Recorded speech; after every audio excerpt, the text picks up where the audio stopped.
Saúde. O número de diabéticos no Brasil é maior do que no resto do mundo. Por isso, nós estamos entre a 4ª e a 5ª posição no mundo. A cardiologista Rosane Cota, que é nossa colunista aqui no Notícias da Capital, e a nutricionista Camila Cristina dos Santos, da Sociedade de Cardiologia de São Paulo, acreditam que detectar o diabetes o quanto antes é fundamental e que o número de diabéticos pode estar subnotificado, ou seja, ele pode ser ainda maior. É o que você confere agora no podcast de saúde do Notícias da Capital. Esses dados são bem preocupantes e o que chama atenção é que muito mais pacientes têm diabetes, porque como a diabetes é uma doença silenciosa, é provável que esse número seja subestimado. Menos pessoas são notificadas com diabetes do que realmente acontece. A diabetes realmente é uma doença silenciosa e a diabetes está relacionada muito aos hábitos. E o brasileiro tem uns hábitos que não são tão bons. Ele não faz uma dieta, ele não faz atividade física e ele não tem acesso aos serviços de saúde como deveria. Então, por isso, a diabetes é tão prevalente no Brasil. O que é essa doença silenciosa? Quais são os indicativos desse silêncio na doença? São doenças que não causam sintomas e por isso as pessoas ficam com muito tempo com diabetes sem um tratamento adequado. Ela precisa fazer exame de sangue periódico, ir no médico de forma periódica e muitas vezes essas pessoas não têm acesso. Então, por isso, a gente vê o diabetes com as complicações e isso é muito ruim, isso prejudica muito a saúde da população. Quer dizer, ela não sente que existe algum mal-estar no organismo, é isso? Exatamente, ela não sente. Nós temos 2 tipos de diabetes, a tipo 1 e a tipo 2. A tipo 1 é da criança e do jovem. E esse tipo 1, geralmente a pessoa tem sintomas. A diabetes tipo 2 está relacionado muito com o peso. Então, assim, a diabetes tipo 2, para ter sintoma, precisa ser uma diabetes mais grave, que geralmente é a pessoa que tem muita sede, perda de peso, muita fome, muita vontade de fazer xixi. E isso aí demora. A pessoa, para ter sintoma, demora. Então, assim, o sintoma é uma diabetes mais grave. Agora, a maior parte das pessoas tem diabetes e não tem sintoma. Camila, a alimentação é um fator determinante aí nos casos de diabetes? E o que o brasileiro faz de tão errado ao comer para estar aí no 5º lugar dos países com mais diabéticos? A alimentação ela tem um papel fundamental no desenvolvimento do diabetes e também quando a gente pensa em controle de um paciente que já tem diabetes, é fundamental cuidar da alimentação. Em relação à alimentação do brasileiro, de uns tempos para cá, o brasileiro ele tem deixado alguns hábitos que são mais saudáveis e que são típicos da nossa população, como, por exemplo, o consumo do arroz com feijão, que é um prato básico do Brasil e que muitas vezes por insegurança, por informações erradas, as pessoas acham que não são saudáveis, que precisam tirar da alimentação e acabam consumindo alimentos industrializados. E aí o excesso desses alimentos industrializados, eles têm bastante gordura, açúcar, sódio e tudo isso, por exemplo, um alimento com muita gordura, ele tem uma quantidade de caloria maior. Isso vai favorecer o aumento do peso, que aí pode gerar a obesidade, que é um fator de risco para o surgimento do diabetes. Então, hoje a gente tem uma facilidade muito grande de encontrar alimentos industrializados. Então, a gente vai na farmácia, hoje tem salgadinho e tem chocolate, a gente vai abastecer o carro, vai ao supermercado, na hora de pagar a compra, ninguém nem lembrou que tem um chocolate no mercado, mas ali já tem uma geladeira de refrigerante que tem um chocolate e isso muitas vezes propicia esse consumo inadequado de alimentos calóricos. A vida urbana, ela exige muita praticidade, as pessoas têm muito pouco tempo, e aí vai lá e compra aquele macarrão parisiense que está congelado e que fica 6 meses no freezer. Ou vai lá e parte para o carboidrato, o copinho de macarrão instantâneo, ou a sopinha em pó, etc e tal. esses produtos são produtos ruins para a saúde do coração? São alimentos que têm um excesso de gordura, principalmente a gordura trans, que a gente fala, que é a gordura hidrogenada. Ela aparece no rótulo do alimento como gordura vegetal hidrogenada. Então, é uma gordura que ela propicia o aumento de colesterol, entupimento de vasos sanguíneos. E eles têm muito sódio, uma quantidade de sódio elevada. E isso pode prejudicar o controle da pressão arterial, a pessoa pode ter uma pressão alta, ou se ela já tem a pressão alta, prejudicar o controle. E geralmente são alimentos mais calóricos, porque tem uma quantidade maior de gordura. E aí a gente volta para o mesmo ponto. Se ele tem mais gordura, propicia o surgimento de outras doenças no coração, aumento de peso. O aumento de peso é um fator de risco para o diabetes. E aí a gente começa, um alimento vai desencadeando alguns pontos no organismo e isso vai virando um ciclo. Então, a gente precisa, assim, eu sei que a vida precisa de praticidade, mas, por exemplo, uma fruta também é uma coisa prática para a gente levar para fazer um lanche. Então, de repente, uma fruta que não precisa de refrigeração, uma pera, uma maçã, uma banana, que dá para armazenar mais fácil, é uma opção. Pensar em opções práticas, de repente, de almoço e jantar, até que seja um lanche, mais por exemplo, eu não consigo levar arroz e feijão, marmita. Levar, de repente, um lanchinho que tenha algum vegetal dentro, um franguinho grelhado, pode ser uma opção, se você tiver uma geladeira para guardar. Se o pai ou a mãe tem diabetes, os filhos têm mais chances de desenvolver a doença? Tem fatores hereditários sim, mas tem um determinismo de hábitos. O quanto que é genético, o quanto que é de hábitos. Eu diria que a maior parte do diabetes são os hábitos. É lógico que se você tem uma família com histórico de diabetes, você pode evitar ter diabetes a longo prazo ou então fazer com que essa doença venha mais tardiamente. De que maneira? Tendo uma alimentação saudável, tentando manter o peso e fazendo atividade física. Os fatores de risco para doença cardiovascular, para doença do coração e dos vasos, eles são juntos, não é só diabetes. A pessoa não vai apresentar só diabetes, ela vai apresentar um conjunto de fatores de risco. A diabetes vem junto da pressão alta, vem junto de uma obesidade. Muitas vezes o paciente não faz atividade física e isso aumenta muito o risco dessa pessoa adoecer. Quando a gente fala em gordura hidrogenada, que a gente citou há pouco, a gordura hidrogenada está em quais alimentos e, na opinião da senhora, como cardiologista, o grande X da questão é o processo de reeducação alimentar do brasileiro? A gordura hidrogenada está mais presente em alimentos industrializados. Quanto mais natural e menos processado o alimento, mais saudável. Quanto mais, por exemplo, embutidos são mais deletérios, são piores para o coração. Se a gente fala em relação às proteínas, por exemplo, quanto mais natural for o alimento, melhor. Tá certo? E assim, o X da questão é você tentar ter um hábito saudável. Um dia ou outro que você come um alimento industrializado, não tem problema. O problema é a rotina, aquilo que você come todo dia, o hábito que você tem. Então, assim, é muito importante que o brasileiro desenvolva um hábito de uma alimentação saudável. Tomar um café da manhã, levar um lanche para o trabalho. Outro ponto que eu acho que é importante quando a gente discute diabetes é a gente falar do consumo de açúcares, né? Como evitar esse consumo de açúcares? Porque se ele não vai por via direta, por comprar um sonho, um brigadeiro na padaria ou um chocolate, etc. e tal, ele vai por via indireta, com pão francês, né, com o pão de queijo, e aí? É muito importante evitar o consumo dos açúcares, não só o açúcar que a gente usa para adoçar o café, o chá, que é o açúcar branco. Evitar também as massas, que são os açúcares, os alimentos que se transformam em açúcar após a digestão.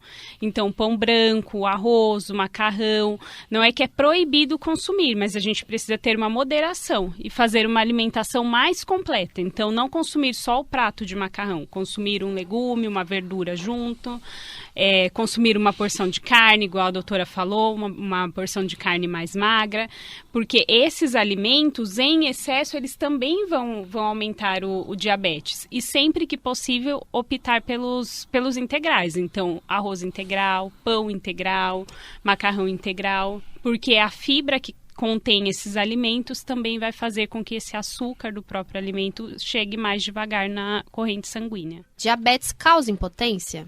Causa. Diabetes causa, sim, impotência, mas se não for adequadamente tratada. A diabetes que é controlada, a gente consegue evitar os riscos de doença, inclusive de impotência. Quem é negligente com relação ao diabetes, corre o risco de ter quais doenças? A diabetes está relacionada a várias doenças, inclusive a doenças renais. A maior parte das pessoas que fazem diálise, elas têm diabetes. Problemas oculares, a diabetes causa uma coisa chamada retinopatia, que é o comprometimento da retina e pode ser uma causa importante de cegueira. A diabetes pode causar entupimento dos vasos da perna, com insuficiência vascular periférica, amputações, perdas de membros. A diabetes pode ser uma causa importante de AVC, que é o derrame cerebral. A diabetes pode ser uma causa também importante de alterações de impotência, como foi falado. E uma série de doenças vasculares estão relacionadas à diabetes de uma maneira geral. Tem também alterações neurológicas, que é a neuropatia diabética, que a pessoa perde a sensibilidade, principalmente das extremidades. E, de uma maneira geral, a diabetes é uma doença que merece ser tratada, até porque ela é assintomática. Então, merece que a pessoa tenha um cuidado especial com a diabetes. Camila, o que é a hipoglicemia e por que ela é tão comum em pacientes com diabetes? A hipoglicemia ela é a redução do açúcar do sangue, é a diminuição. E ela é muito comum, principalmente em pacientes com diabetes tipo 1, que utiliza a insulina, ou tipo 2, que utiliza a insulina, porque muitas vezes a pessoa faz o uso da insulina ou aplica uma dose a mais, ou aplica a dose de insulina e não se alimenta, e aí, como a insulina vai fazer o açúcar do sangue baixar, que é essa função dela, vai levar esse açúcar para as células, aí ela baixa o açúcar do sangue de uma maneira mais brusca. E é muito importante ser tratada, assim como o aumento do açúcar do sangue, que é a hiperglicemia, precisa ser tratada, a hipoglicemia também. Para corrigir essa hipoglicemia, se a pessoa estiver em uma crise, a gente tem alguns cuidados importantes. Então, ofertar um copo de água com uma colher de sopa de açúcar, ou um suco normal, ou eventualmente, se ela tiver disponível só isso, um copo de refrigerante. Esperar 15 minutos a medir de novo a glicemia. Se preciso, repete o processo. É importante, assim, que não seja tratado, porque muitas vezes a pessoa tem medo, porque eu sou diabética, eu vou consumir açúcar, mas neste momento é importante, porque o açúcar do sangue está muito baixo. Então, muitas vezes a pessoa toma um suco diet, toma um leite com bolacha, e esses alimentos não vão impactar no açúcar do sangue. Por exemplo, leite com bolacha, o leite vai dificultar esse açúcar da bolacha de chegar no sangue, a bolacha também tem gordura, então é importante que sejam alimentos mais rápidos para ela sair desse quadro. Às vezes a gente vê hipoglicemia que a vítima está inconsciente. E nesses casos é importante que o familiar pegue açúcar ou então mel e esfregue na cavidade, na boca. Porque a mucosa, ela também absorve o açúcar e isso pode salvar a vida de uma pessoa. E a hipoglicemia também está relacionada a um diabetes mal controlado. Então, se a pessoa tem hipoglicemia frequente, é porque ela não está fazendo tudo direitinho. O diabético que usa insulina necessariamente precisa ter uma dieta fracionada. Ele precisa se alimentar de 3 em 3 horas, uma dieta bem equilibrada, porque senão ele vai sim ter hipoglicemia. E hipoglicemia é uma coisa que ameaça a vida da pessoa. Então ele precisa se conscientizar que ele tem que fazer um controle adequado. A SOCESP, Sociedade de Cardiologia do Estado de São Paulo, tem aí um importante trabalho no site deles, socesp.org.br, né, sobre essa área de nutrição.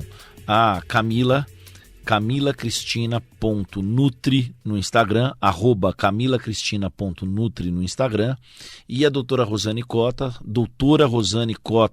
com 2 T's, COTTA, tá? Também no Instagram.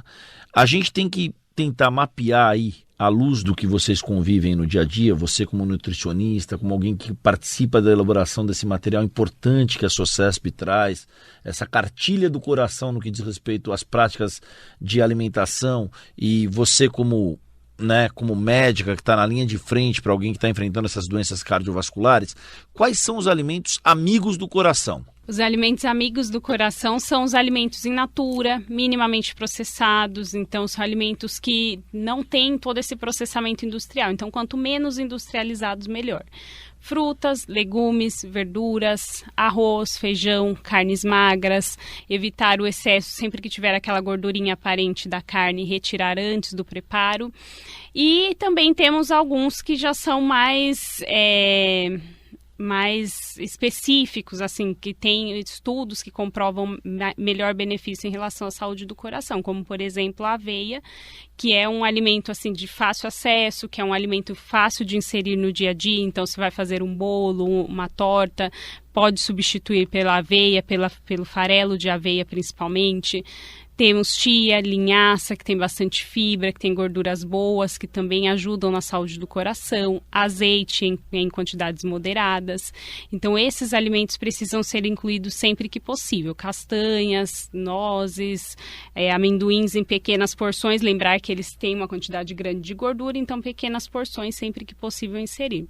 Uma coisa bem importante de se falar em relação às frutas, legumes e verduras é que sempre que possível que a pessoa vá à feira, porque é um lugar barato de encontrar, sempre nos horários mais do fechamento, geralmente os alimentos são mais baratos. As frutas da estação, legumes, os alimentos da estação, verduras, são mais acessíveis e também tem uma disponibilidade melhor de nutrientes. Então é mais fácil que a gente compre aquilo que está na safra, que é o que está mais barato, né? E a gente consegue inserir e aumentar a variedade da refeição. E o abacate e o ovo, são alimentos aí indicados? Sim, são alimentos indicados. O ovo, durante muito tempo, ele esteve como um vilão aí da saúde cardiovascular, mas como os estudos vão evoluindo, hoje a gente sabe que até uma porção de ovo por dia pode ser consumida. Aí só atenção à forma de preparo. Então, evitar fazer ovo frito ou colocar embutidos, queijos no preparo desse ovo. Mas se não tiver muita gordura, é uma boa fonte de proteína, que pode substituir as carnes. Então, dá bastante saciedade, é versátil, é prático. Então, pode ser consumido. O abacate, ele é sim uma fruta mais gordurosa, só que é uma gordura mais benéfica para o coração. É lógico que, assim, o consumo excessivo, sim, pode favorecer o aumento do peso, porque ele é mais calórico, mas o consumo excessivo. O consumo regular, ele pode entrar como uma fruta normal, pode entrar nos lanches, inclusive por ter bastante gordura, ele traz bastante saciedade, então pode ser feito vitaminas, pode consumir com aveia, junto com outras frutas mais doces que conseguem trazer esse sabor mais adocicado sem a adição do açúcar. Então é uma excelente opção também. Doutora Camila, eu gostaria de fazer uma pergunta. Meus pacientes às vezes me questionam se eles podem comer uma fruta de sobremesa após o almoço e o jantar. Você pode explicar, por favor? Posso. Sim, doutora Rosane, pode consumir sim. Para o diabetes não tem nenhuma fruta que seja proibido. O açúcar da fruta ele é diferente do açúcar de mesa, o açúcar que a gente usa para adoçar os alimentos. A questão é a porção. Então, assim, se for uma maçã, uma laranja, uma banana, tudo bem. Não dá para consumir mais de uma na mesma refeição.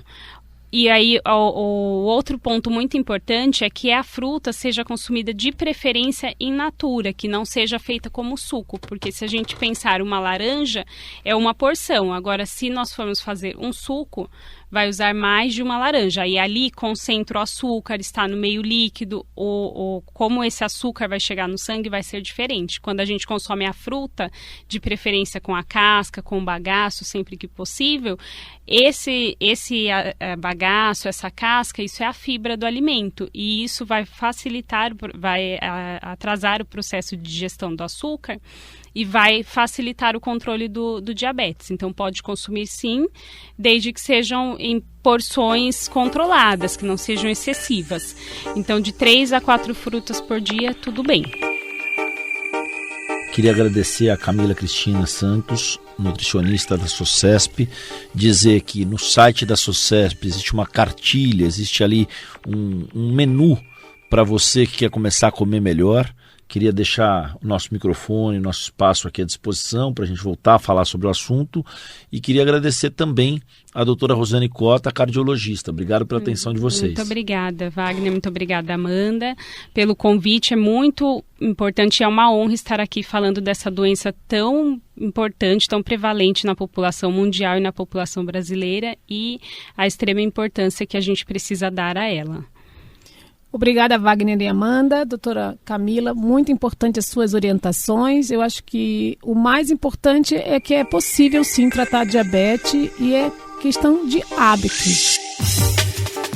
No mundo todo, são 463 milhões de pessoas que convivem com o diabetes. Só para você ter uma ideia do que isso significa, 2 vezes a população inteira do Brasil, mais 1 vez a população da Argentina. Esse é o contingente de pessoas que enfrentam essa doença. Aqui no Brasil, 12 milhões e meio de pessoas, quase uma cidade inteira de São Paulo, enfrentam o diabetes. Além disso, nós temos um outro número que também tem preocupado bastante cardiologistas, endocrinologistas e a área médica.